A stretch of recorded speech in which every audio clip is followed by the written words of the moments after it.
Hey everyone, in this video I'll show you how to fix unable to connect to EA servers error in Battlefield 6. Let's get started. First, open your start menu and search for CMD. When it appears, select run as administrator.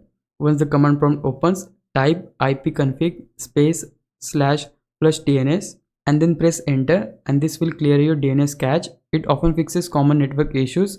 After that, restart your PC so the changes apply. If the error still continues, the next step is to check the server status. Search for EA server status page, open the official link and look for Battlefield 6. If they show down or limited, then EA is having server problems and you'll have to wait. But if the server show online, the issue is on your side. The solution you can try next is to just disconnect every USB device from your PC except your mouse and keyboard. Cause players have confirmed that things like external hard drives, USB sticks and other plugged in USB devices cause the connection error. As soon as they unplug everything unnecessary, the game connected without any issues. So remove those devices, restart the game and test again. Also, if you're using VPN, turn it off and try without it. And that's how you can fix this unable to connect to EA servers issue in your Battlefield 6. If you found this video helpful, please leave a like, subscribe the channel. I'll meet you in the next one. Bye bye.